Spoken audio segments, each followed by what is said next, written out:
This government meeting is brought to you by Eastworks and our local cable subscribers.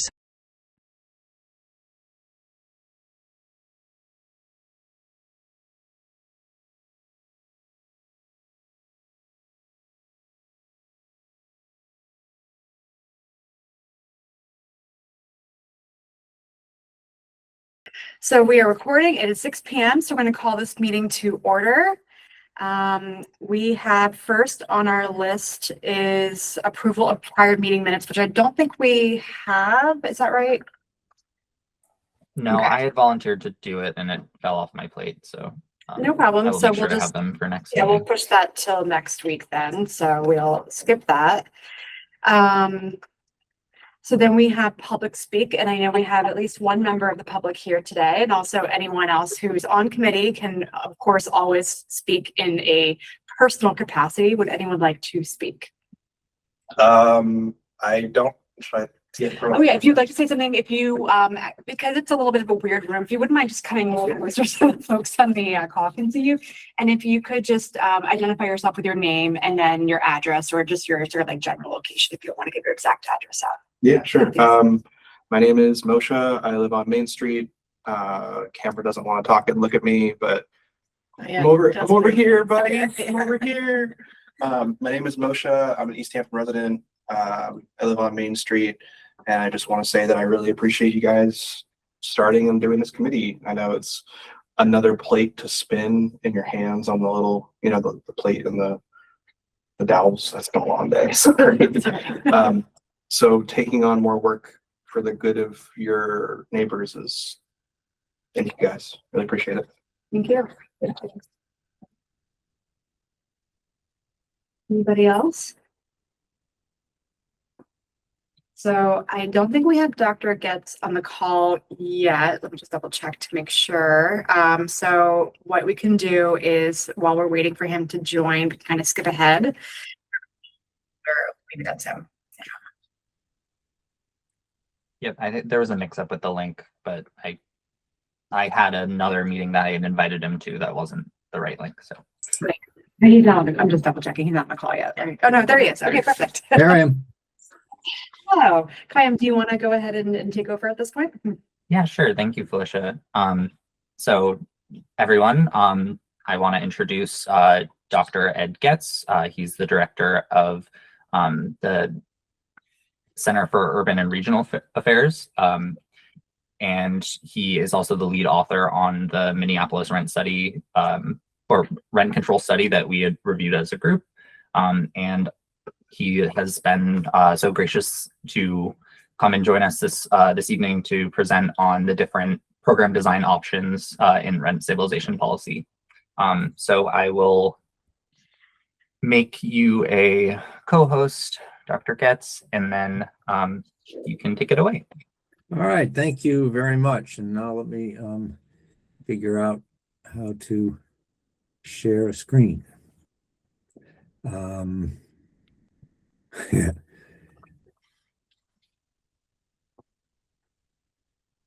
Sorry, I don't usually work in Teams. There should be a little button at the bottom of your tools on the bottom screen that looks like a little computer that says share screen. Got it. Thank you. Yeah, of course.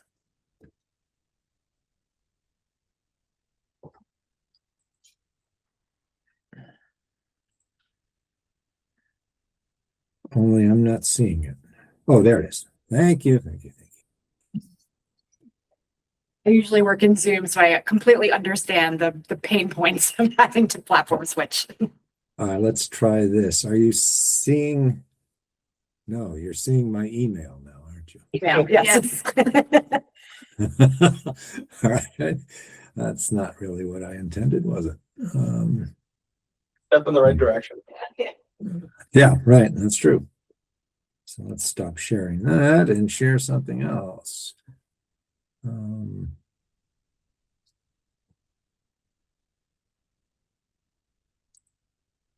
There we go. Found it.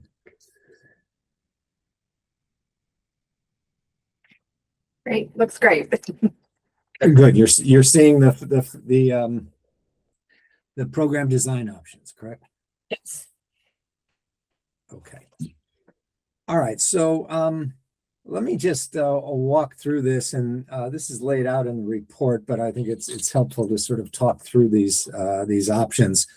There is no single way to create a rent stabilization or rent control program, and in our review of it, we identified sort of 5 really strategic areas of importance where decisions have to be made. Choices have to be made about how the program is going to operate, and that's described in these banners here. You have to, of course, first figure out what the cap will be and how that will operate. You want to make some decisions about whether there is any form of decontrol in the program, and we'll talk about what those options are. And then whether there are any exceptions that will be allowed to the rent cap itself, and what are the conditions under which exceptions are granted. And these are separate from then housing stock exemptions, which is the question of are there elements or parts of the housing stock that you wish to consider outside the confines of the rent stabilization program.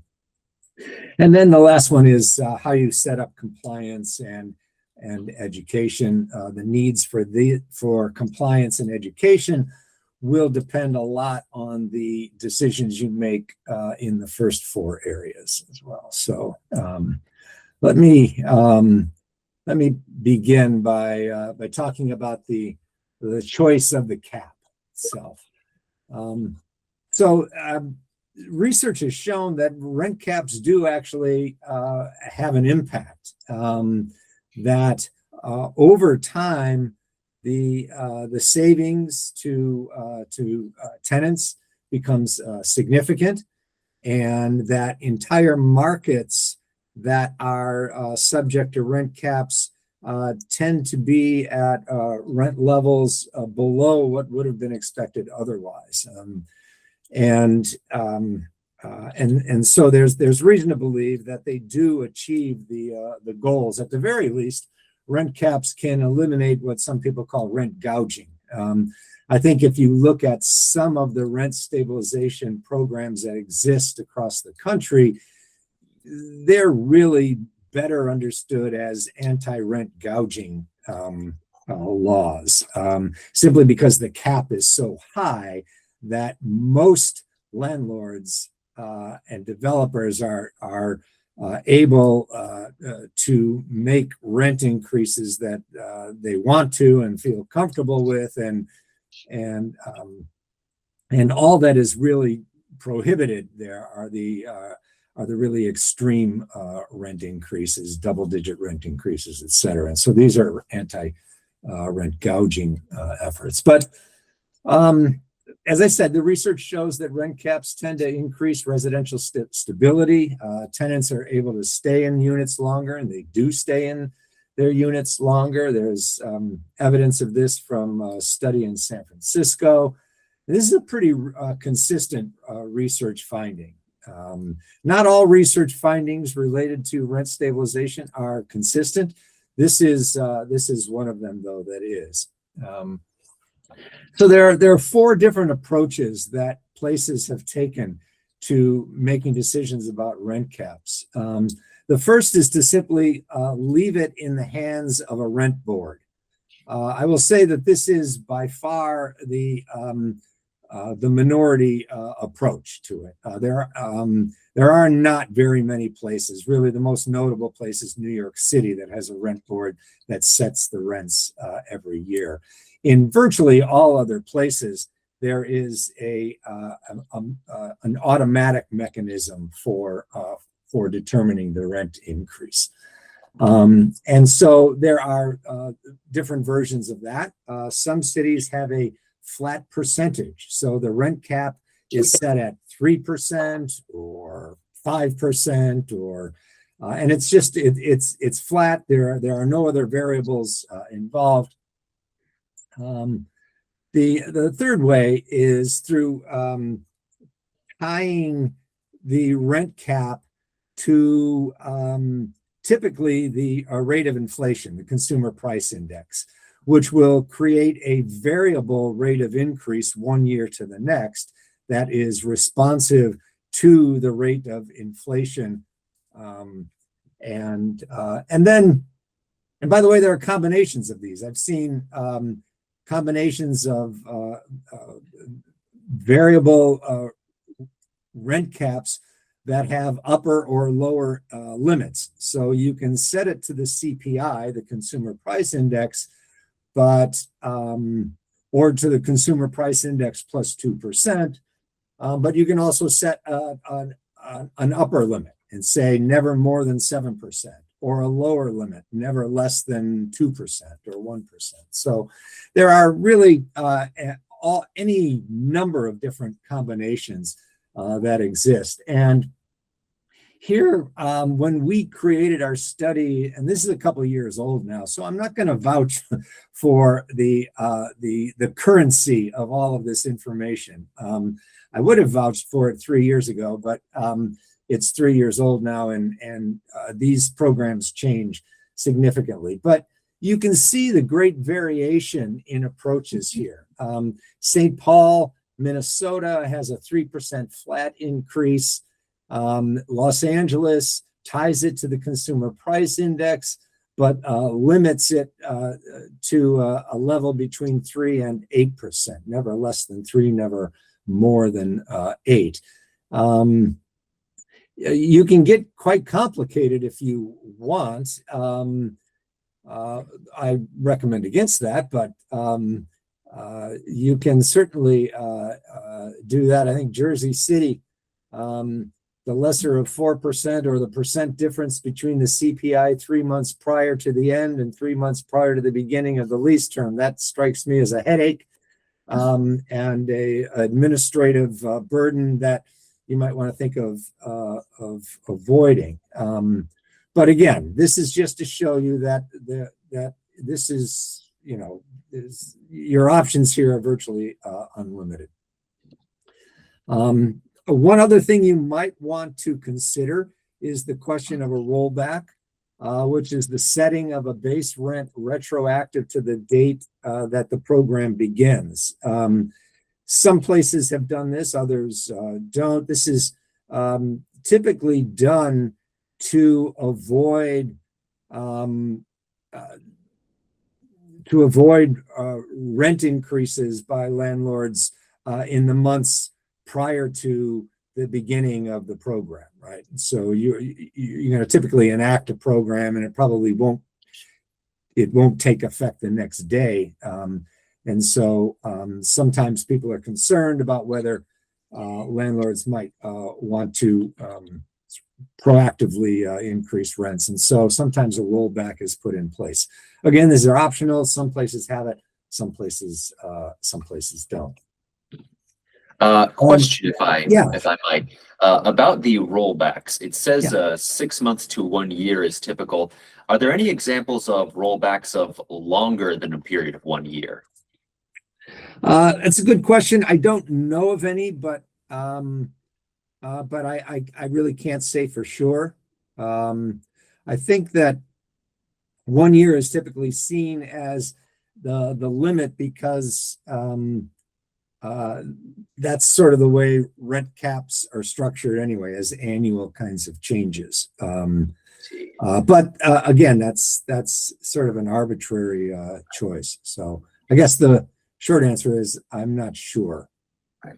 Because just speaking from the point of view of Easthampton, we've already seen rent increases in our community that are specifically cited as anticipatory for the coming rent control vote in November. Yeah, which would be a circumstance under which you would then consider something more than a year, right? So I mean, there's no legal limit. And as I said, sort of actions vary across places. So Mr. Getz, excuse me, I also do have a question about what you just said. Are you talking about the rent increase caps, and there's a minimum limit? Does that mean that in the case where there is a minimum limit, that a landlord is required to raise the rent that minimum amount? Or No. I'm not sure how to interpret what you said there. Well, that is not a part of the requirement. We'll talk about that coming up here in a little bit. But basically, it simply says that the rent cap will the increase will never be the allowable increase will never be sort of less than 3%. But landlords always have the options of increasing rents below the cap. Oh, I understand. I understand. Thank you. Okay. The second program design option you have is, I think, one of the more critical ones. Rent cap's pretty critical, but and that's the question of whether and under what circumstances decontrol of units will occur in your program. So there are various options here. Some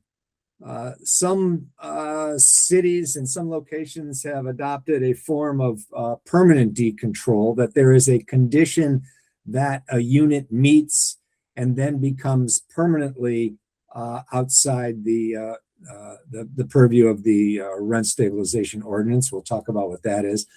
There is what's called vacancy decontrol, which occurs when the unit turns over, when a tenant leaves a unit and it is vacated.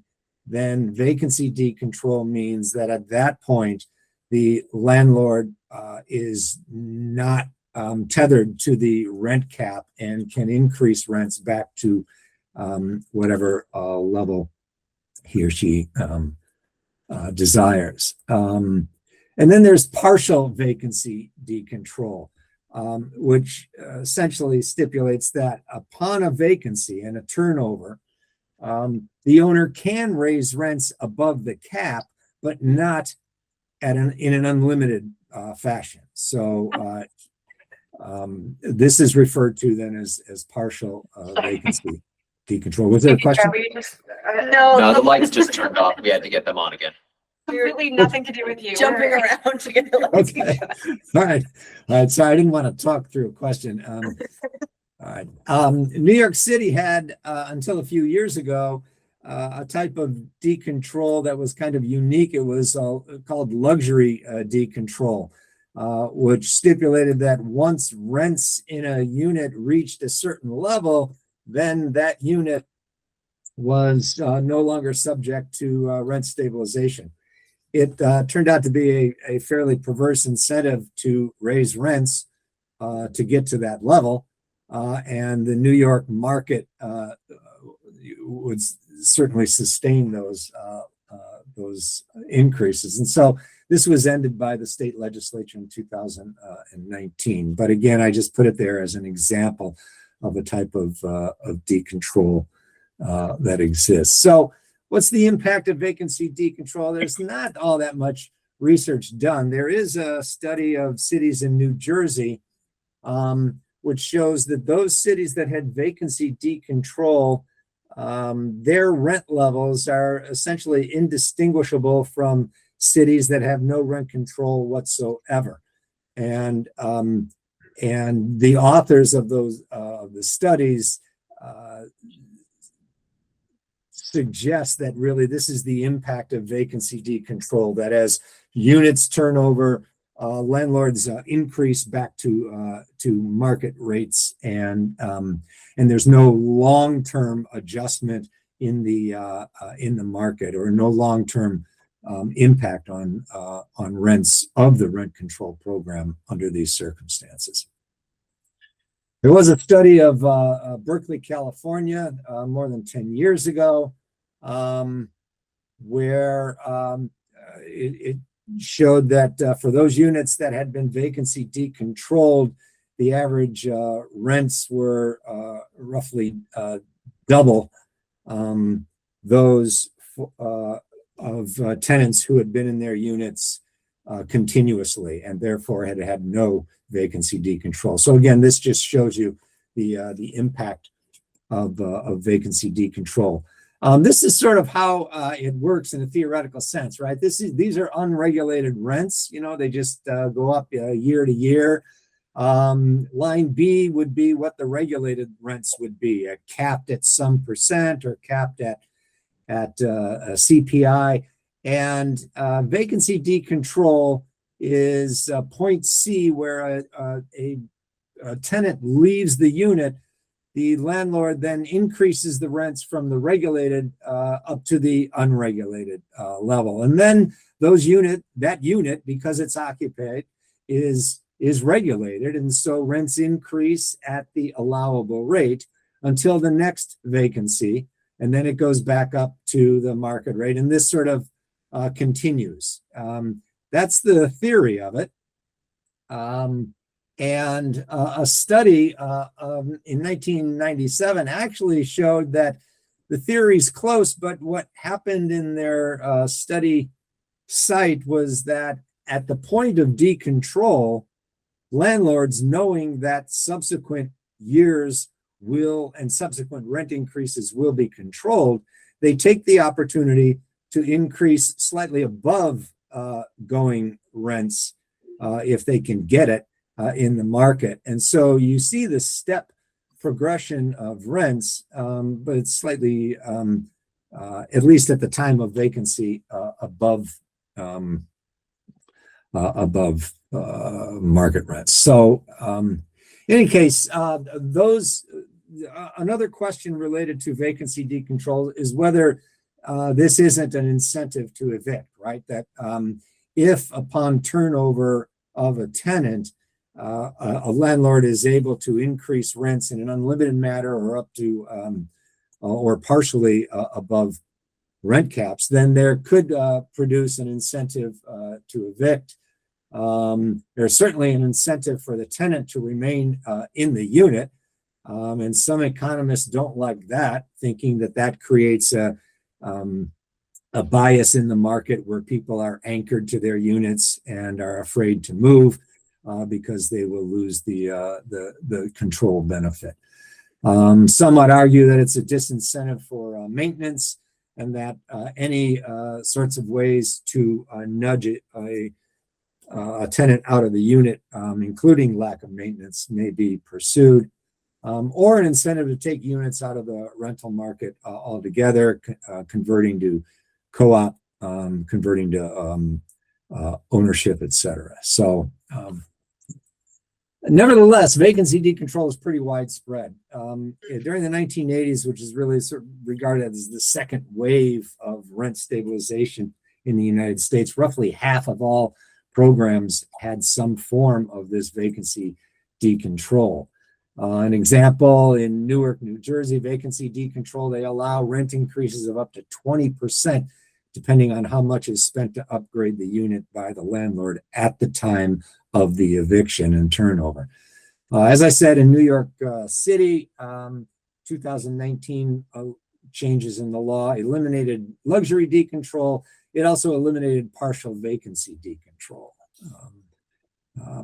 I think what you'll find when you look at the history of rent stabilization programs in the United States is that they change frequently. They're adopted, they are created, they are amended.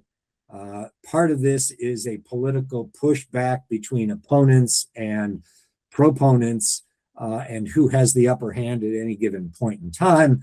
But these programs are rarely stable over the time, which is, by the way, contributes to the difficulty of researching long-term impacts of them, because they're different programs one year to the next. Sorry for that professorial aside. That probably only mattered to me and not to you. The third area of program design options has to do with any exceptions to the cap. Here, I'm talking about what kinds of costs that landlords incur can be passed through to the tenant, and under what circumstances And then we'll also get at the earlier point about preferential rents, et cetera. So pass-throughs. The question here is, are there going to be conditions in your program under which property owners can pass through extraordinary costs to tenants, allowing rent increases above the cap amount? For example, several years ago here in Minneapolis, we had a tornado tear through the north side of the city, and it really caused a great deal of damage to a lot of rental units, requiring landlords to invest an unusual and extraordinary amount of money to get those units back on. And the question would be, under a circumstance like that, would there be a provision for landlords to exceed the rent cap? Again, this allows flexibility to allow for these special circumstances, and it allows landlords to get their fair and reasonable return. It also, by the way, requires a system of adjudication, right? With allowable pass-throughs, there has to be some system in place for reviewing a request by a landlord to see whether this is going to be allowable. And so this is a decision, again, that has some administrative implications to it. So the most typical pass-throughs are for capital improvements, for unanticipated and unusually large increases in property taxes or utility rates. I think this has been the case in California for a while. And so while you're thinking about these, you have to think about what percentage of the cost can be passed on, how it can be amortized, how much of that will be passed to the tenant, how much the tenant will be asked to pay for that on a monthly basis. Will there be an upper limit to it? And as I said earlier, who makes the determination on all of these issues? Capital improvement pass-throughs are the most common because this allows and retains an incentive for landlords to continue doing capital improvements on their buildings. It does require a working definition of what a capital improvement is, what differentiates it from normal maintenance. And some people, some cities rather, of course, connect the two and only allow a capital improvement pass-through on the condition of good faith maintenance during their regular operating years as well. So New York City has a system where they differentiate between major capital improvements, which must be approved by the rent board. It's amortized over 12 and a half years. It's subject to a 2% cap overall. These are distinguished from individual apartment improvements, which need not be approved by the rent board at all. Again, I think the point here is simply you have to define what a major capital improvement is. In San Francisco, owners in buildings with 5 or fewer can pass through 100% of a capital improvement, subject to a 5% annual cap. But owners of bigger buildings are more limited in the percentage of the cost they can pass through, but the annual cap is higher. I hope you don't ask me how they came to these. I don't have any idea what wisdom led them to these decisions. The District of Columbia allows up to 20% for building-wide improvements, 15% for other types. So again, plenty of options out there for you.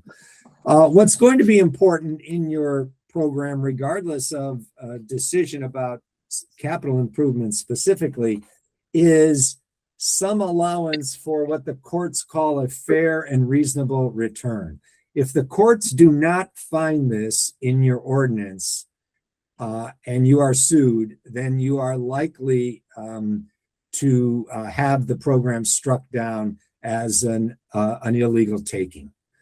So there has to be some provision in it somewhere for landlords to realize this fair and reasonable return. Oftentimes, this is put in place of specific pass-throughs, right? So there's just one blanket pass-through that will allow a landlord to seek an exception to the cap because of their inability to otherwise receive a fair and reasonable return. And it's like an umbrella for any specific type of pass-through. This, of course, requires you to define what a fair return is. The courts don't do that for you. They just want to know that you've done it. So there are various examples of this. And I think I've shown this one from Hoboken, 6% above maximum interest rate on savings accounts is their sense of a fair return on this investment. These are also sometimes made contingent.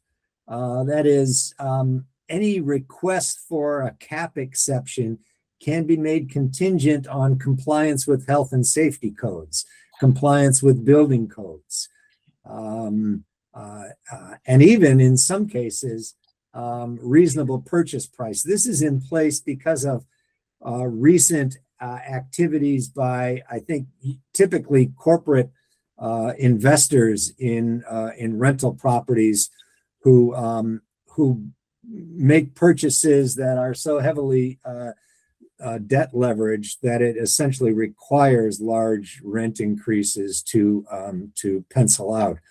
And so some places are actually building in protections against that. Again, all of this would have to be laid out in an ordinance. But the bottom line is some form of fair and reasonable return provision needs to be somewhere in the ordinance. Another issue here in rent caps has to do with preferential rents and banking. So some landlords give what they call, or what is called, preferential rents. They may have long-term tenants who they want to keep, and they provide these tenants, they don't raise rents as high for these tenants as they do for others or for vacant properties or vacant units, right? So and these preferential rents can occur under conditions of rent stabilization as well. These are simply rent increases that are lower than the maximum allowed. And the policy question is whether owners can bank those preferential rents. Saying if the allowable rent is, say, 3%, and I only raised my rent 2% for this unit, can I bank that 1% so that when this tenant leaves and I get a new tenant who is no longer preferential to me, can I somehow get back that 1%? And this is another way of asking whether preferential rents become the basis for calculating future increases. And if not, is there some limit to the amount that can be cashed in by owners at the time of a tenant turnover? More things to think about. The last major programmatic area has to do with exemptions of different parts of your housing stock. The most typical one here is an exemption for new construction. We'll talk about what forms they take, but also fairly common are exemptions for small buildings or single-family homes, or what folks like to call mom and pop operated rental units. And then there are frequently exemptions for any buildings where the owner themselves is an occupant.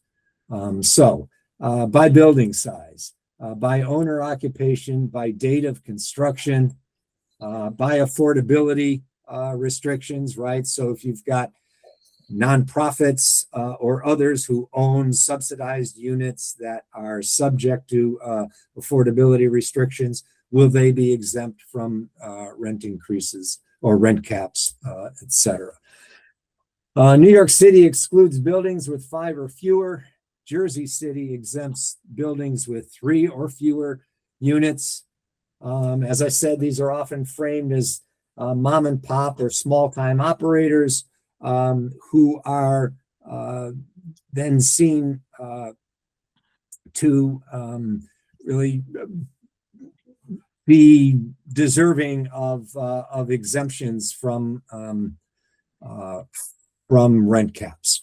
This can sometimes be combined with owner occupation, right? So a smaller building is exempt sometimes in some places only when the owner of that building is occupying one of the units.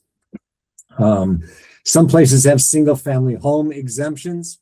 This is beginning to be a little more complicated because there has been some growth in single family home rentals in markets around the country. And the largest growth in that market is by single family homes that are owned by investors. And so the question is whether you really want to exempt Pretium or other types of corporate landlords, even if that's single family home. So there have been some places who have tried to exempt single family homes except for those that are owned by corporations. And that's a way of trying to get at the issue that I've just raised. But then you're going to have some system in place for identifying ownership and who is a corporate owner. And believe me, as someone who has done research on corporate ownership in the housing, that is extremely difficult. That is not a transparent bit of data, and corporations can hide themselves any number of different ways in the public data. So that becomes kind of a difficult thing to pursue. By owner occupation, by the owner themselves or some family member being an occupant. This can be controversial and is often contested and has led to cases, notably in California, where landlords have introduced a cousin or an uncle or an in-law to the unit or to the building, thereby exempting all 4 units in the building. And this is sometimes pretty highly contested by tenant advocates and gets messy. As I said, the most common is a new construction exemption. It's so common that I don't know of a program that doesn't have one. I don't know of a single rent stabilization program that does not have an exemption for new construction. And this is typically, as noted here on the slide, justified by a fear of dampening rates of new housing construction. I can say that all of the research on the impact of rent stabilization on new construction, none of it shows any adverse impact on rates of new construction. And I think that is attributed by most people to the fact that all of these programs exempt new construction, that developers and investors and landlords are guaranteed that first round of investment income from buildings. Now, new construction exemptions can operate in 2 ways. It can be either tied to a fixed date or to a fixed number of years. So you can make your exemption a rolling exemption of 15 years. So that way, every building that is older than 15 years in any given year now becomes subject to rent stabilization. I chose 15 because that's the most typical time frame, but it's It's sometimes longer, it's sometimes shorter. The other way of doing a new construction exemption is simply tie it to a year. And so you can just say anything built before 2000 and what's 15 years ago, 2002, no, 2012. My math isn't all that good. Anything earlier than 2012 or 2011 would be exempt. And then you've got your 15-year period. Now that doesn't necessarily tie so directly to a fear of dampening the rate of housing construction. That in most cases simply is seems like a gift to the opponents of rent stabilization. Now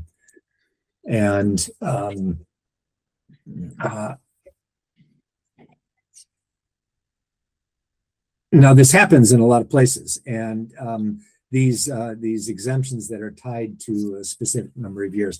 The other thing to note about exemptions for new construction is that in most places, newly constructed rental units are going to be at the upper end of the market. And it will take some period of time for them to trickle down to the point where they are in that portion of the market where folks of more limited means are going to be occupying those units. So that is also sometimes offered as a rationale for new construction exemptions. As I said, here are some examples of construction exemptions tied to a specific date. And here are some that are what we call rolling. Once again, New Jersey has complicated things by making it 30 years or the length of the initial mortgage on the development, whichever is less. The shortest new construction exemption that I've ever come across is Tacoma Park, Maryland, which is 5 years. And even then only available upon petition by the developer or landlord. 10 to 15 tends to be the sweet spot for these rolling exemptions. Other exemptions, as I said, buildings with affordability requirements, and then luxury exemptions. In a previous incarnation of rent stabilization in Massachusetts, the state used to exempt up to 25% units at the high end of the market. That was back in the before times. And you have these other types of exemptions as well. The last program design option, and this isn't really about the program, it's about the way you will monitor compliance and or provide education. There are minimalist and maximalist approaches to this. Before I get to that, the state of Oregon, for example, enacted rent stabilization and included absolutely no compliance monitoring whatsoever. All responsibility for compliance monitoring was laid at the feet of tenants who were given an opportunity to sue landlords who they felt were not abiding by the law. So this is putting the entire onus of compliance on the tenant themselves. That is probably the most minimalist approach. The most maximalist approach would be creating a rent board, which exists to hear and decide petitions by landlords, or to hear and resolve disputes between landlords and tenants. In some places, they can set the rent caps. They can oversee registration of regulated units. Most of these will report annually to the executive or legislative branches. And most of them will develop and manage public information materials. Again, this is like the entire range of duties of these rent boards not all rent boards do all of these things. These are some example rent boards that exist. Los Angeles has 7 on its board. None of them are represent tenants. None of them represent landlords. All 7 come from the other category. In other places, you have certain portions of rent boards where some members are seen as the representatives of landlords or tenants. And you can see how this varies across places.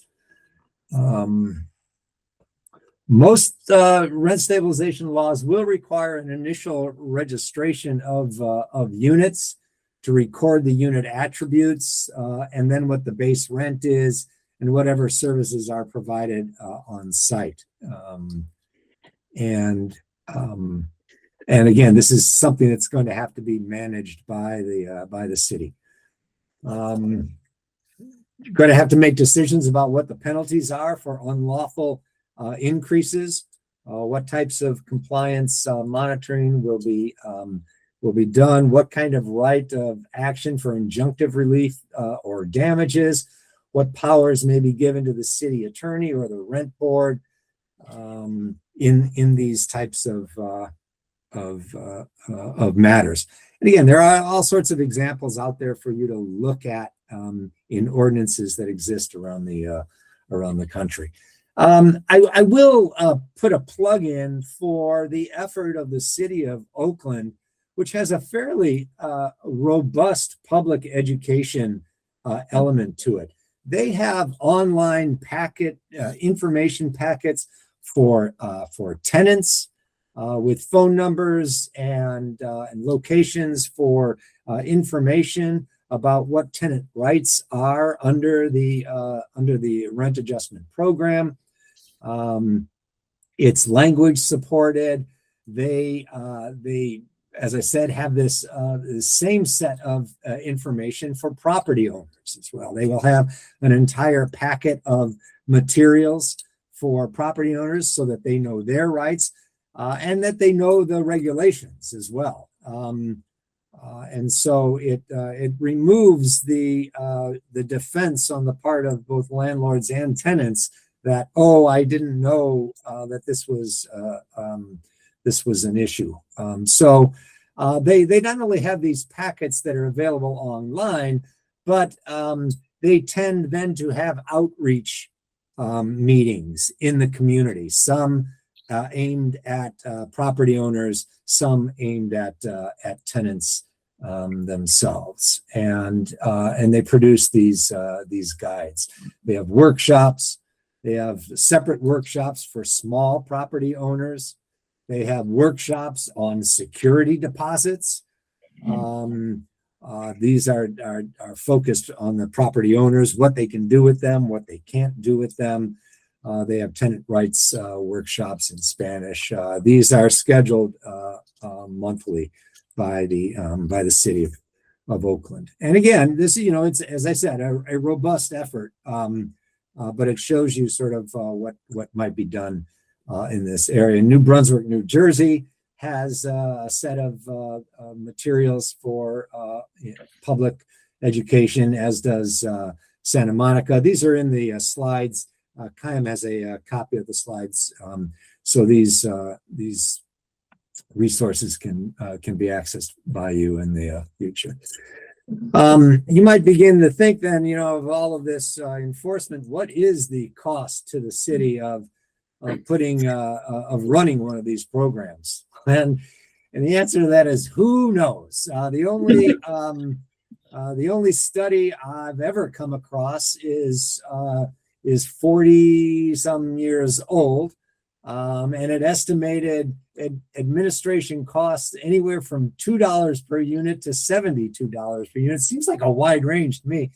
And in 2002 dollars, that's anywhere from $5 to $195.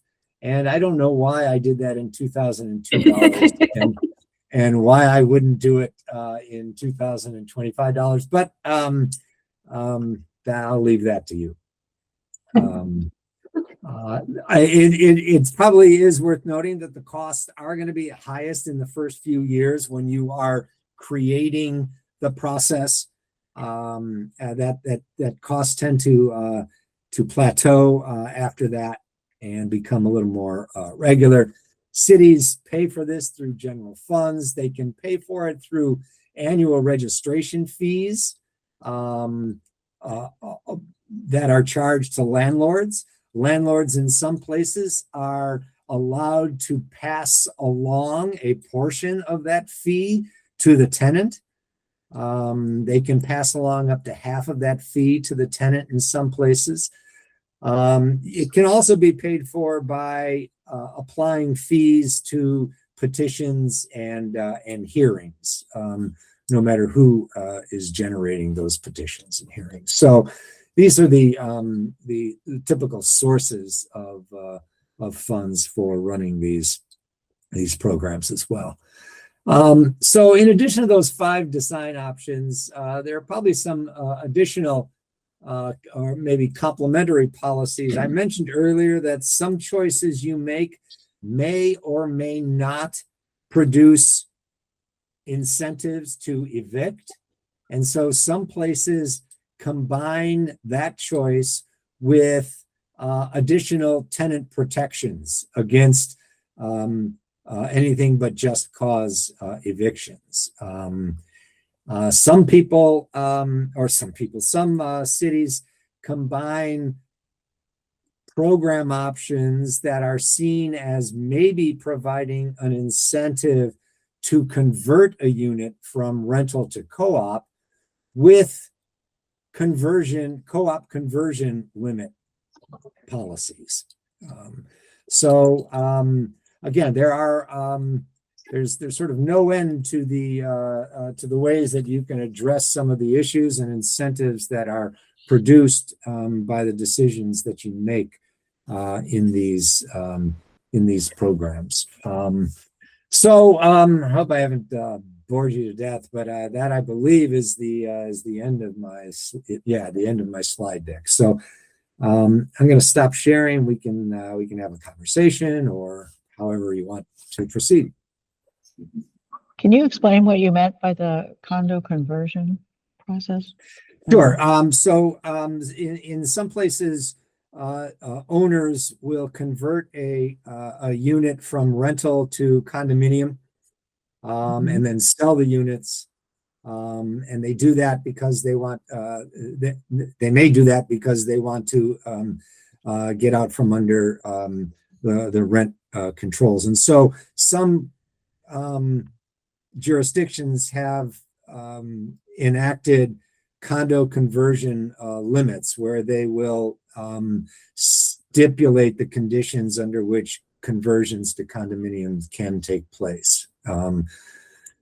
You're probably now going to ask me what those look like, and I'm going to have to say I don't really know. But no, I'm actually my question question would be why would a city be opposed to that if it's a condo conversion and people could actually purchase their unit? Why is that a positive thing? Yeah, some people may oppose it because they would see this as removing units from the rental market. Oh, I understand. Thank you. Sure. Sorry. There is a particular policy that we that in my research into the previous existing rent control measures in Massachusetts, there was a responsibility of landlords to rent a unit, and if they failed to rent a unit, they could receive financial penalties or even imprisonment. I don't see any mention of such policies there. Do you have any analysis on that sort of policy and what incentives it might lead to? Yeah, you're right that there are that exists in a few places, not much. There was and there's essentially no research on that. These are fairly recent innovations in rent stabilization programs. So we didn't have any evidence on the impact of those. And when we did our study, they were so rare that we didn't we didn't document their use.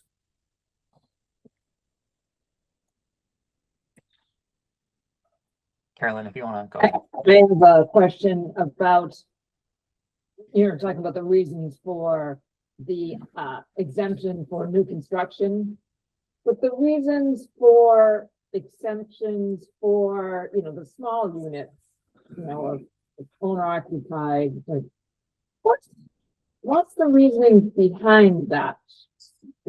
That being totally Right. unregulated, Yeah. The reason most frequently given is that small-time operators will have less of an ability to absorb any costs that might be associated with the rent stabilization, and that larger operators who are working with a greater volume have greater capacity to do that. And then I think there's also the concern that smaller operators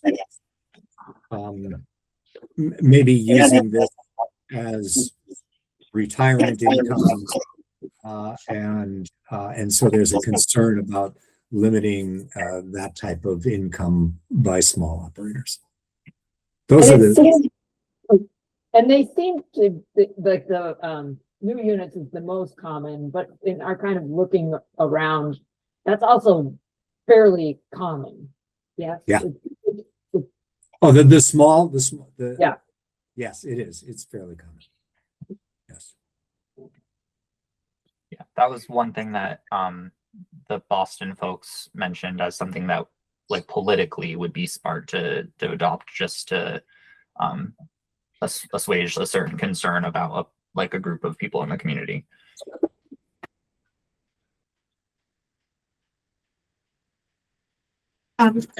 Question for you. I missed this on one of your previous slides, but I think that you, I thought I saw some language around exemptions for elderly and disabled tenants. Could you speak to that? If there's anything that, like, those groups have been, do they get treated in a different manner, or do they have different protections around that? I'm trying to look for that. I don't, there have been some, this, I don't know how widespread that is. It would require, you can see how it would require a greater deal of administration. You would have to now start documenting tenant characteristics, age, disability status, et cetera. And so you'd have to figure out a way of doing that. I know that some people have advocated for tying rent stabilization to income limits. That pretty quickly produces an incentive to not rent to lower income folks, and so is typically avoided as well. And so anyway, it's I don't really have very much information for you on the types of exemptions that you were describing. All right, thank you.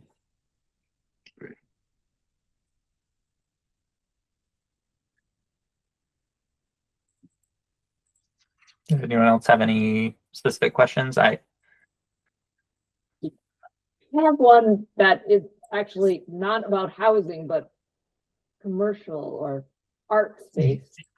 Should I ask that, or does someone have some housing things keep on that?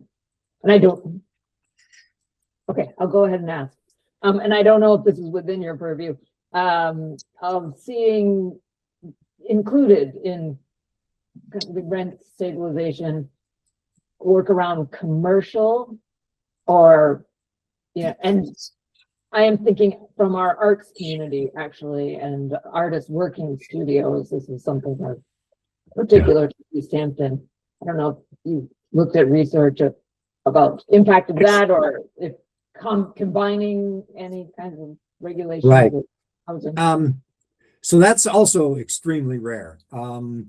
and unfortunately also a topic I don't know anything about. So sorry, I can't help you. That's fair enough. But,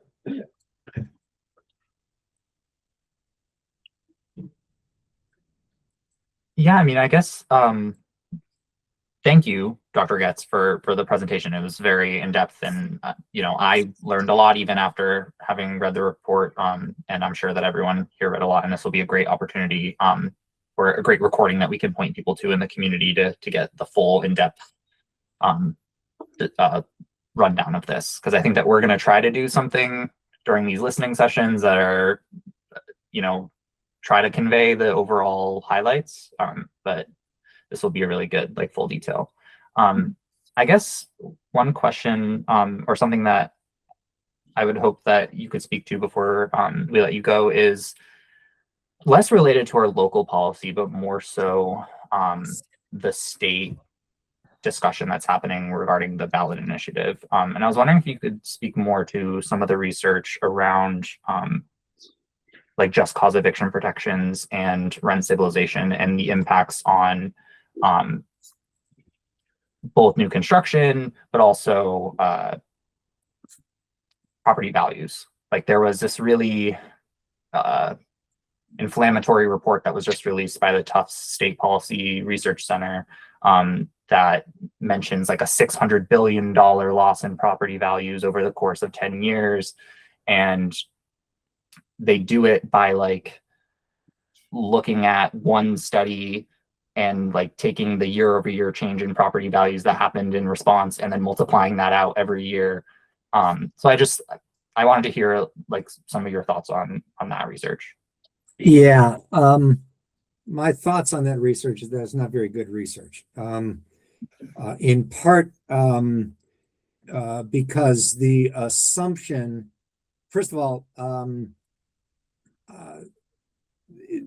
you have to look very closely at how they're measuring property values, and if they're measuring market values, if they are measuring for a certain segment of the market,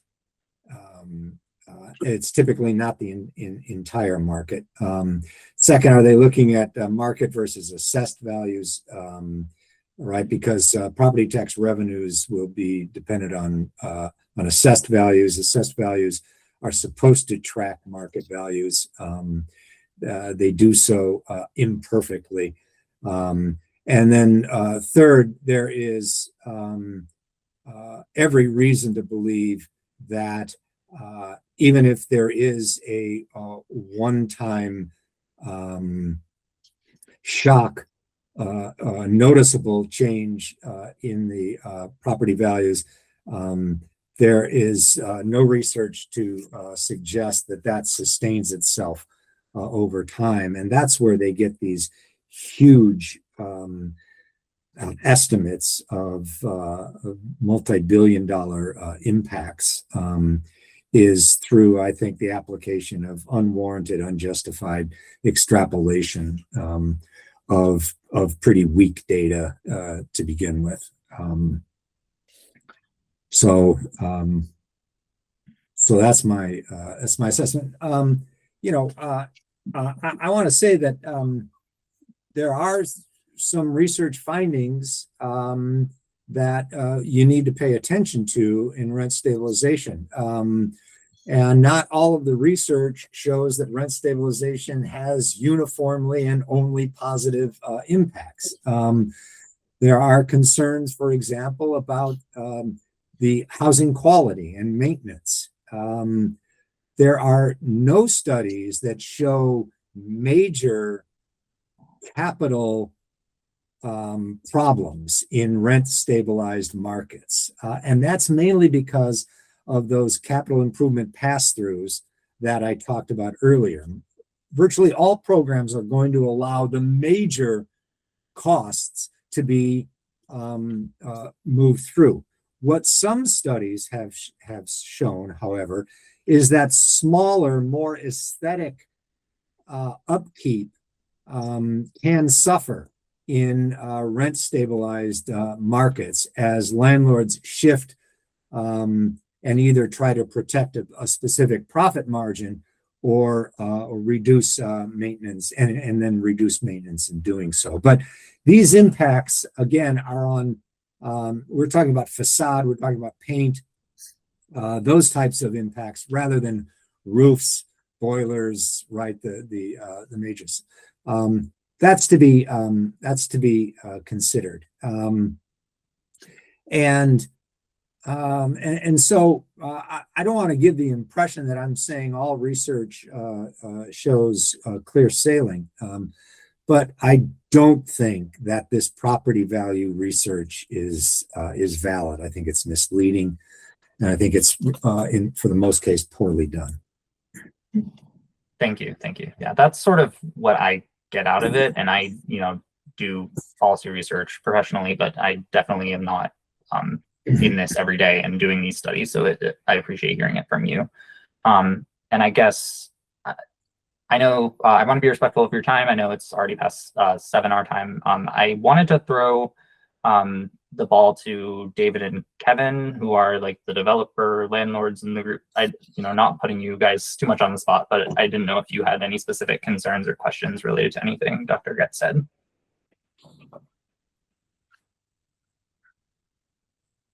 No, I don't have anything at this time. It was pretty informative, and look forward to discussing with the group next week as well.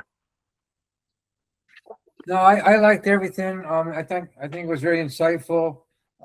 Just one little comment about property values.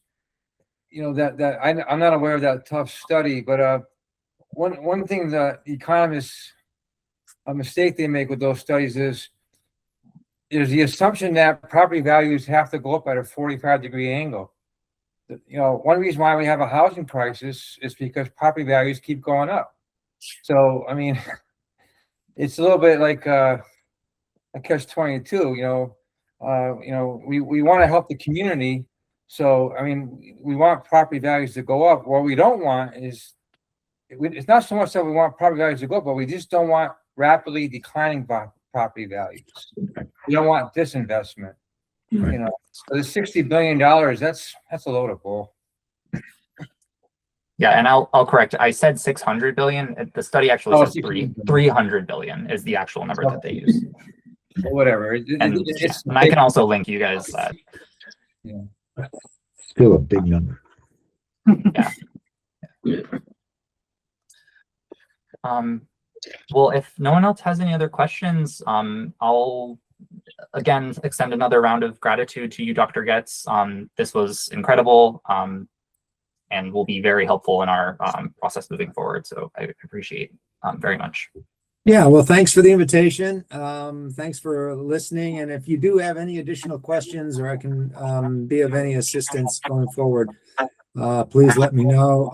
If not, good luck. Thank you so much. Thank you. All right. Bye-bye. Have a good night. Bye-bye.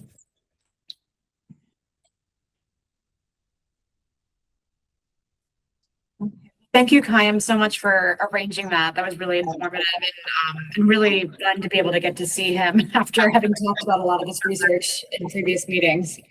Yeah, and he's so nice, right? Like, he's very, very cool to talk to. I mean, and that just laid out the map really that we can follow, right?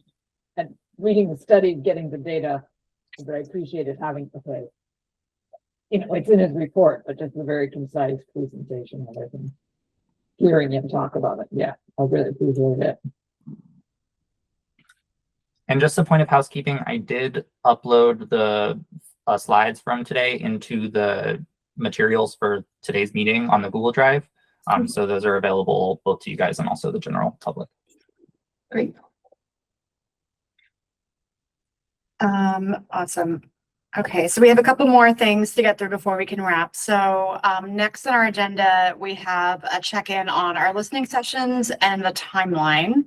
So I want to say was that Jana and Carolyn? Yes. And David, maybe? Yeah. Carolyn, well, Carolyn had some thoughts and sent some notes earlier. Do you want to talk about that, Carolyn? Maybe we should back up to that. We went to the tenants meeting, Carl presented, and they it sounded very enthusiastic to me about partnering and picking May 7th. Is that how you would characterize it? Oh, yeah, there was a great deal of enthusiasm. They Yeah. are very eager to help out. Because they were on board with that. And then Jen and I have not had a lot of time to connect. I have been dealing with family issues, and but I was thinking about processing and how to facilitate things. And Donna saying, like, how do we have something where it's not just long speeches and giving people. So I sent to Jenna today. So, something we need to talk about is like a way that we could create kind of stations where people visit, visiting a table or a circle, and each one has kind of the theme of, the tenant concerns, the possible solutions, the great things that are happening, and each station could be facilitated, led by someone from the tenants union and someone from the committee, or I don't know, maybe we pull in a couple of other city councilors if needed or interest. And instead of full group, presentation, we work in these smaller groups, and there's some rotations of a little bit of dynamic things. And then the roles of the facilitators, the tenant union and the committee facilitators, is to help keep things on track in the moment, but also be listening and to help create a report out of what they heard as we did a few rounds of that. After, of course, we, talked about our work and what we're doing and presented this model. And so that's like an idea that's floating around in the light and the dark. Yes. And Aggressive, environmental. Jay and I haven't talked about it, it sounded, I heard this from Mona. I talked to Mona in other ways too, Mona and Eileen, of like, oh yes, and like we can connect and we can talk about how we would facilitate such a thing. One thought I did have, like this little setup of our different stations. I'm like, I don't know, there's a great room in City Hall to have that kind of, I wouldn't know if people to like the high school, but it could maybe work in City Council. The That's high something to school would think have more tables. I mean, as I was reading this, I was like, where are we gonna get tables? But if we did it in the high school, then we would have access to those tables. Yeah. And it doesn't have to be with tables, it could be sitting in circles, but like tables are conducive to like writing something down, creating something that's a documentation. So Yeah. could we ask the high school? How does that work? I don't know. I would think so. City has had other things at the high school. Yeah. Yeah, I guess as long as it's posted and like we make it clear that that's where the public meeting is. We've had public meetings on site at like Pepin when we did like the walkthroughs of schools and stuff. So I would imagine that we could do that. So like Jen and I, we could just reach out to explore with the high school. We don't. Yeah. Let's see an option. And Jen and I should connect, and we should reach out to Mona, Eileen, the tenants union. Yes. Yeah. I like that idea. I like the idea of having different stations and coordinating it with the tenants organization. When we're thinking about the stations, we might want to think about them kind of as the categories that we were talking about tonight. So one station might be, if there's a cap, what would the cap be? What would the maximum be? What would the minimum be? How do you think that should work? Another station might be, like in other words, have actual prompts for people. So another station might be what buildings should be exempted, and why would that building be exempted? another station might be, how would we enforce this? If there were a rent board, what would that rent board look like? To really try to focus people on the specific questions that we're learning, you know, the different aspects that we've been learning about, and educating people when they come in. These are the different stations. This is what we're looking at. We want your input on these specific questions. Take your time and go to the different stations and tell us what you think. That's I like interesting. that. Go ahead. Well, I was just gonna say, I like that idea, and I think what Caroline and I talked about, and I think what we kind of heard from Boston, is that tenants really want a place to like vent. And so I'm worried if we don't start with a session where they can just talk about what the issues are, that will happen anyway, and we won't get to like the meat of what we're hoping for. So I almost, like, we had talked originally about having 3 sessions, like one tenant session, one landlord session, and one where we like kind of get to more of like the meat of what we're doing. And I just wonder if that idea, Donna, is better suited for the 3rd session, where like, here's what we're thinking, comment on this. Because otherwise I think we will end up with a session where people are just talking about the issues and we don't get to if we don't give them that space. Yeah, I think that's a valid point. I appreciate that. Maybe one of the ways that could be handled is as a separate station. You know, tell us what your experience has been, or what your fears are. But I guess my question, and I would, hearing that you just went to the tenants union meeting, and I guess it's maybe to you, Carl, because you've been you're in the group. I feel like the early days of those meetings were very vent heavy. Yes. I haven't been, but my guess would be that maybe people have gotten it out at this point. So I'm curious if you think there would be a lot of help. Yes. So I've been attending them since the beginning of December, and there's been a very marked change from the beginning. There's a lot less venting for venting's sake. There is much more of a focus on practical solutions of what can we do about this. And especially since I've been flogging this group at the tenants union meetings, I've received a lot of people coming up to me saying, hey, we should have, how could we get this specific policy implemented in or this specific measure, you know? So there is no shortage of ideas. People are well past the point of just venting for venting's sake.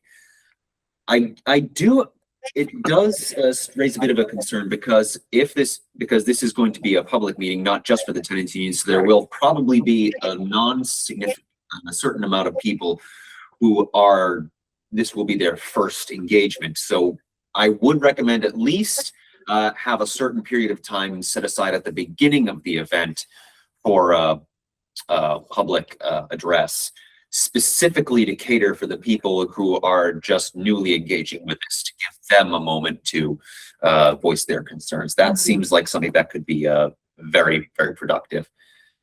Yeah, I was thinking it's like maybe it could be like a bit of both, but less with the vent and more with the sort of providing insights. Yeah.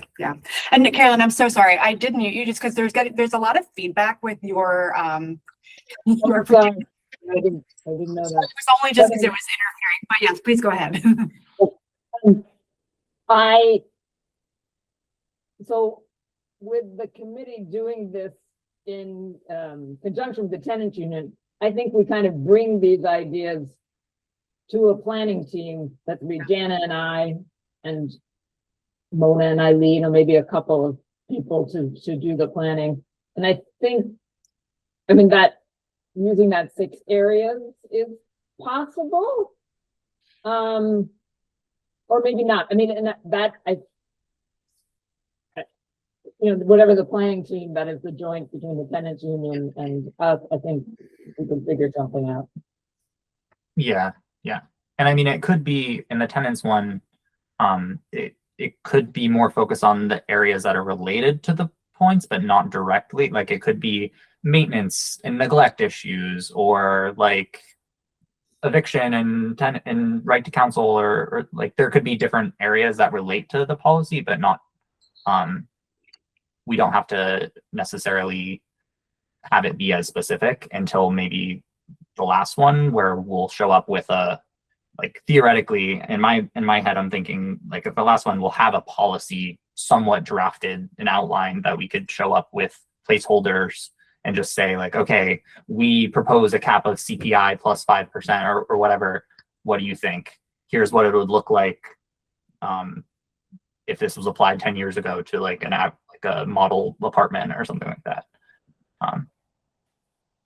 Getting up to the final meeting of June the 6th, like, Yeah. and what we do for the tenants, we could be using the 6th, helping us and the committee kind of figure out, okay, like how do we treat this question for something that would work for tenants who've been coming for a long time. And like Carl is saying, the idea we want to bring in more people, you know, us in this city hearing them, and could it be also a, you know, including people to send June. So what we could be using the map and kind of switching the language and the purpose depending on where we are from the first meeting to the last meeting.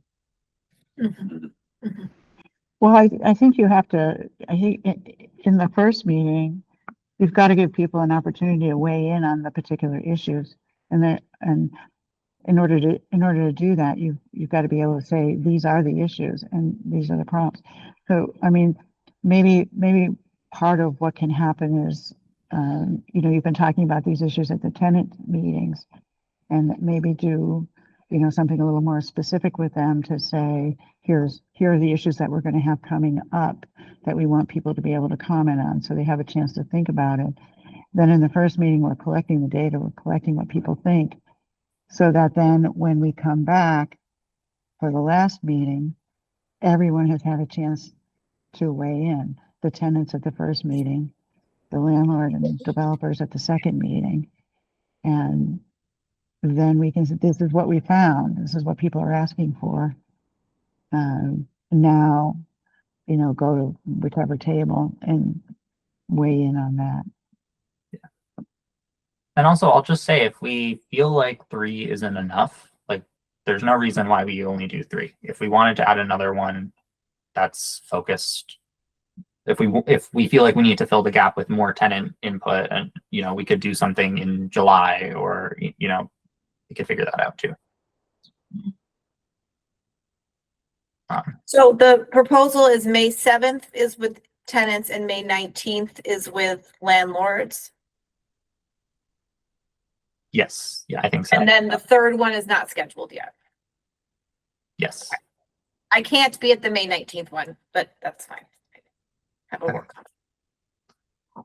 But I can. And I mean, I feel good continuing, like with you guys continuing to lead the charge on that. And if you need to call us in, like, I'm happy to help work on materials and whatever.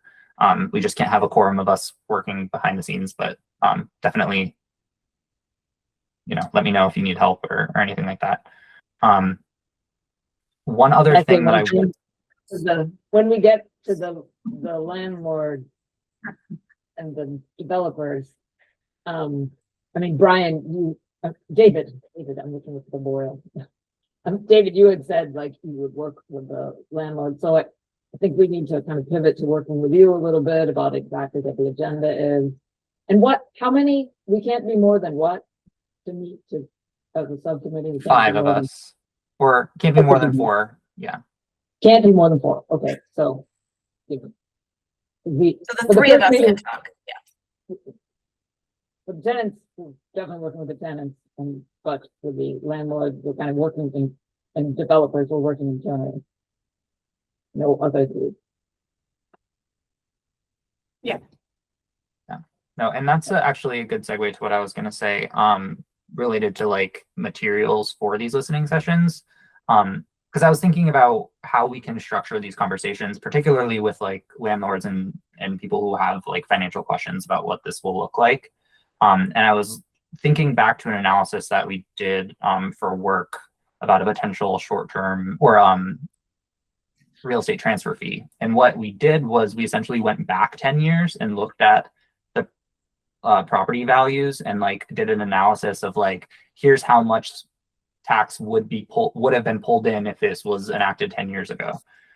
So I would, if possible, and you can tell me if this is a crazy idea or sounds overcomplicated, but it would be cool to set up a couple like models or like example units or buildings or something. And I would, hope to work with Kevin and David. And I mean, one of them could also be a small unit that one of the smaller landlords in the group could contribute to. But just looking at, from 2015 on, what were the yearly expenses? What were the property taxes? What did you charge for rent? If you made capital improvements, how much did they cost? And then we can sort of like create a version of what that would look like had we put a 10% cap or vacancy control or anything, something like that. Am I making sense in that way? Yeah. Well, I mean, I think the question is whether a landlord or developer would want to share that kind of information. Yeah. I don't know, Well, David, Kevin. I think we have to share some information because if you look at, if you just, for example, say a landlord is against rent stabilization, the first thing they're going to say is, well, my expenses are going up. If they're not willing to show their expenses, their argument holds no water. So, I mean, they're going to have to be a little bit forthcoming. I don't see why not. I mean, it's just, the numbers are out there. It's just that it'd be easier if we gave them quicker. That's all. Yeah, I think kind of the problem lies in is that I think what all of this is trying to capture is not the norm. It's the exception to the rule. I think if you took a vast look at the number of units and we had a way of taking a global look at every tenant, I bet you the majority aren't experiencing this. I mean, I could take ours just for example. I mean, I have nothing to hide, as David said. I mean, we go up to 3 or 3.5% every year, all the time, just to avoid these bigger hikes. It's a standard increase. We do it all the time. I wouldn't, the issue for, I think, someone, again, I don't want to speak for anybody, but perhaps David and certainly myself, is, a 10% or 7%, cap annually doesn't necessarily concern me.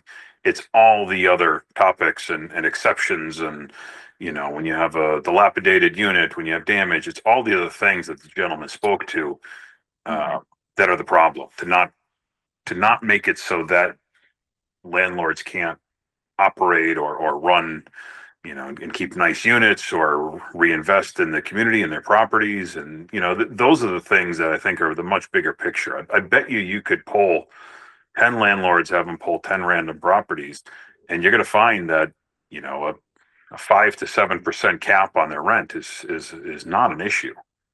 There's certainly been some egregious things that have happened in town. I think that's what's getting folks up in arms. And now the discussions about this are causing others to react poorly. But that's just my opinion. Like I said, I'd be happy to offer any of our units in town, but I don't have anything to show of any value. You're going to see consistent rent increases of 3%. And, by and large, it shakes out. The biggest piece people are going to have is variable interest rates. I mean, that's the wild card as well. Those folks that are outside of their original arm on their mortgage that bought a building at 3% and now it's 6.5%. I mean, those are the folks that you want to hear from too, probably, because that's a big piece of it.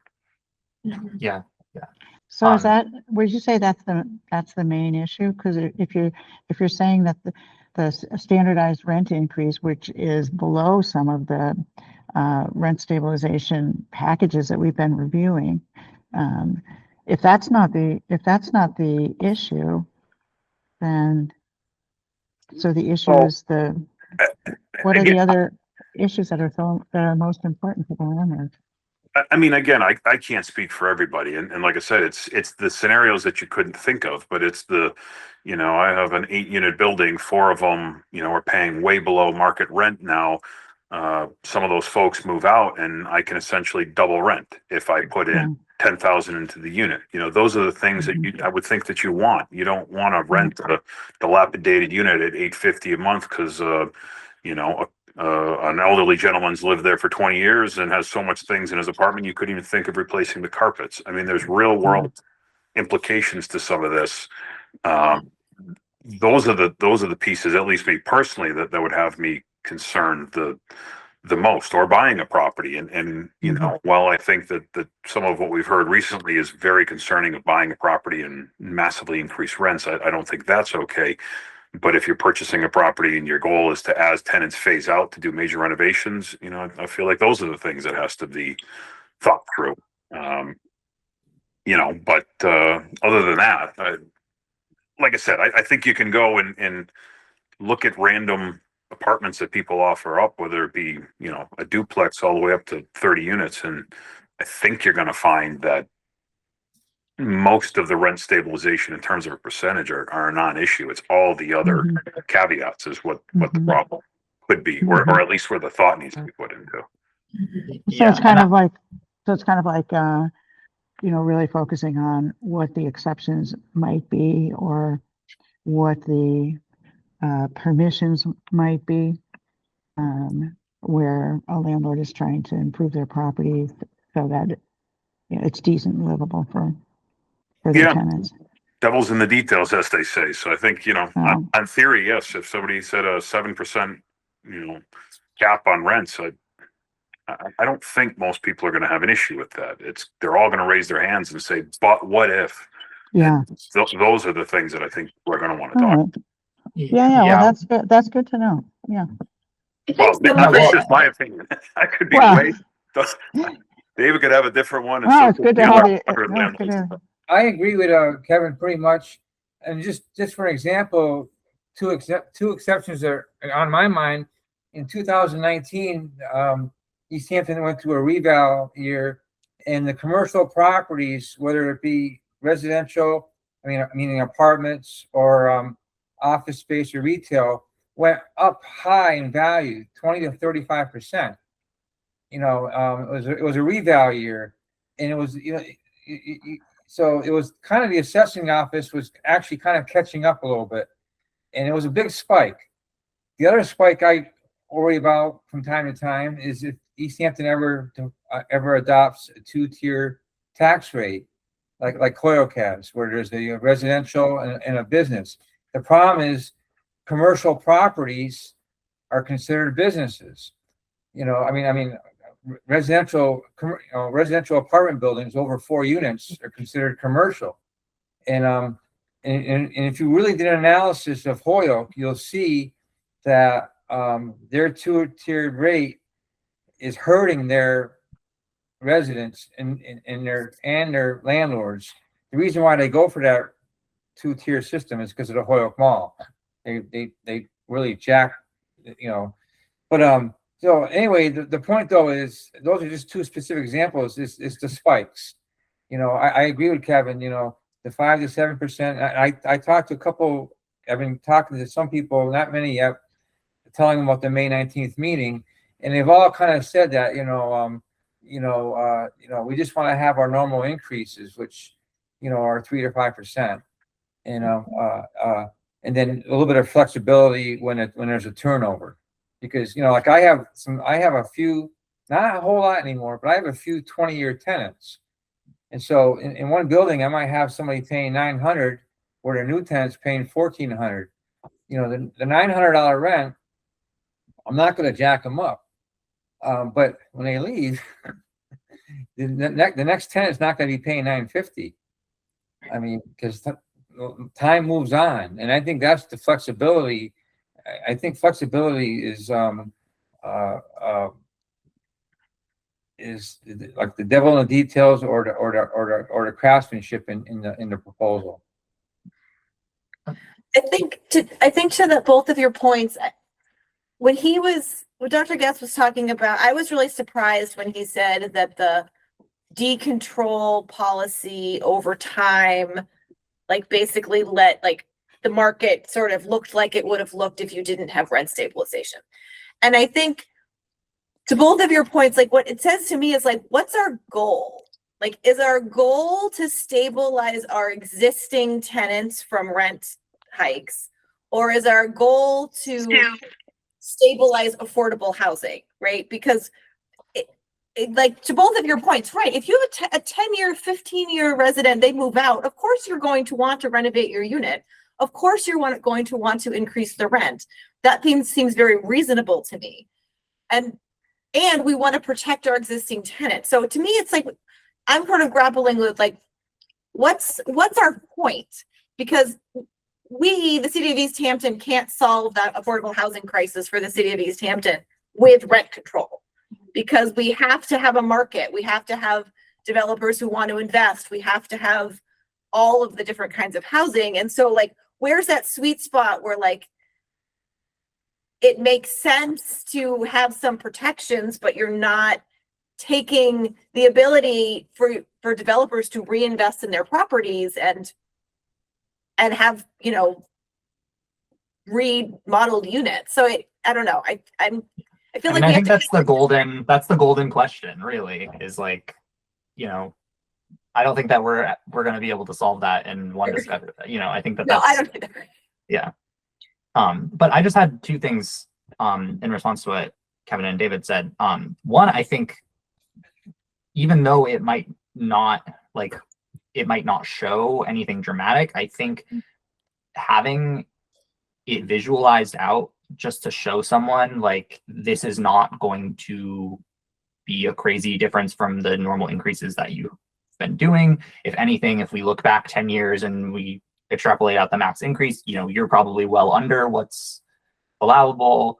And then I think that helps tamp down some of like the fear that could come up in, you know, not even just with landlords, but also just, I think the narrative tends to be like, this is going to destroy mom and pop landlords and corporations are going to take over our housing market because they're the only ones that can afford this. And I think it'll be helpful to have data that shows like, no, that's not, like this still pencils out and it's reasonable. And then I think in response to what you're saying about the one-time costs and stuff, I think that based on the detail that Dr. Getz gave us and like what's in the study, we could set up some sort of like, if you spend $10,000 at a, you know, 50% or a certain cap, like you mentioned, that gets amortized over 15 years, what that would look like. And I think that we could come up with like a couple scenarios, like having to replace the hot water heater or, you know, a new roof or something, or a tenant moves out and you replace the kitchen or something. Like we can come up with a couple of those that just sort of give an example of what that would look like in terms of a financial outlay and like when they would get their reasonable return and that kind of thing.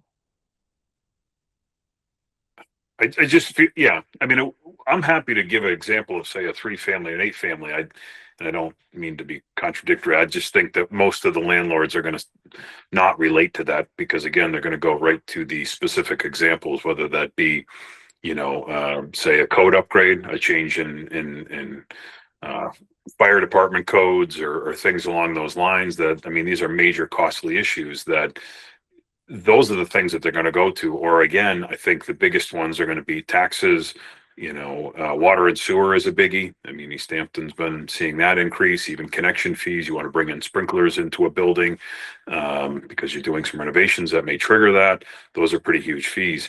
You know, I think those are the big ones that they're going to go with. And the variable interest rate. I mean, that's huge as well. Something happens and you continue to spike. I mean, that's a big problem. But again, I would be happy to give you whatever you want for a couple different unit sizes in Easthampton. That's not an issue. I think your feedback is going to be, or the concerns are going to be different than, oh, I didn't know that penciled out, you know?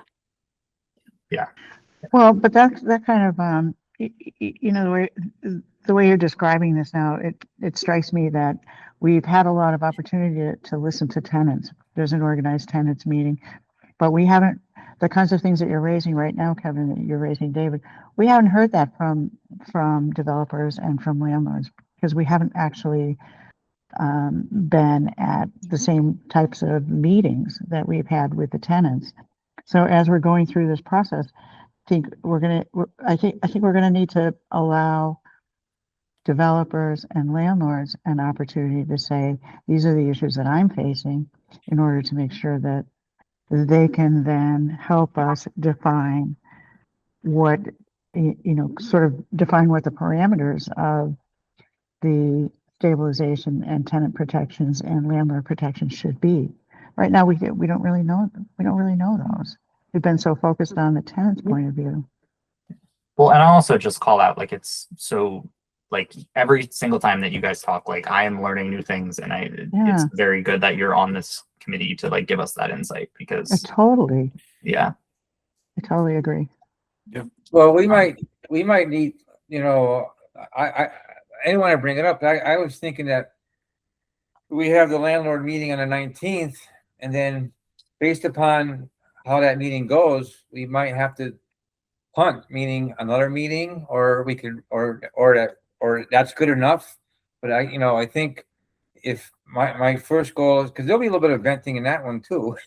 See, I was actually thinking the same thing, David. I was like, that might end up being the equivalent of the venting section you've been talking about. If we're looking at the needs of the community at large, we have to, let everybody do a little bit of venting, but the venting is also our opportunity to learn, and so we don't want to close that off. Yeah. So I'll work on the 19th, and then I think for the next meeting of our group, the 5th or something, I will have a little more formal game plan to present for that meeting, because I was, as we've been talking, or as this meeting is, Dr. Getz's presentation might be a good thing for all the landlords to see before the meet. It's just some information, in a video format, 40 minutes, just so that they need to be not handheld, but they need information as well. Yeah. And just in the interest of time, I feel like you guys can definitely keep going with the setting up, organizing for the May 7th one. We have our next meeting on May 5th, so we can finalize anything there before we actually do it. And then David and Kevin, I'll reach out to you guys to follow up about collecting data and that kind of stuff. Okay. Great. Very good. Great. I think, again, in the interest of time, I don't think anyone has research to present on otherwise, correct? All right, perfect. No. Any other updates before we wrap? All right. I was just gonna mention one thing about research. We had some between Dr. Getz and the Boston people and some of our own research. I would suggest that maybe if people are doing research, they only present new pieces of research, new pieces of information. Because especially after when listening to Kevin, and I'm in agreement with him, and I was talking to Naresh Patel today, and he was basically along the same lines as, as long as I can work with my tenants and give moderate increases, I don't see a problem. That's almost a quote. So unless some piece of research came out that was like the silver bullet, I think we've done a lot of research, but I think we just we can kind of move to the next phase. Yeah. It's just that's my thoughts. Yeah, unless anyone's has already done a ton of stuff and they really feel strongly they want to present, I am fine with that. Agreed. All right, sounds like we're all in agreement. So thank you for putting that forward, David. Okay. And I know there's a bullet item in our agenda under this point around an idea to compile the research into like a white paper or a memo. And I think having the video from tonight will also be really helpful. Like even just telling people like, just watch that, 40-minute chunk only if you want. But that sounds good to me personally at this point. So, okay. So then we're meeting on the 5th of May at 6 p.m. in this room again. It'll be a hybrid meeting as well. It sounds like the action items are primarily with the two planning groups. And I know Kai already said this, but just again, with either or both groups, if you need any help, feel free to reach out to us. Cause I mean, personally, I'm happy to support, especially with like scheduling or things like that. Other than that, take a motion to close and end this meeting. So moved. Okay. Anyone want to second that? Second. All right, motion approved. All in favor? All right, perfect. Hi. You Good can night. adjourn. 6 Good night. p.m. All right, thanks everybody. Thank you, everyone. This government meeting is brought to you by Eastworks and our local cable subscribers.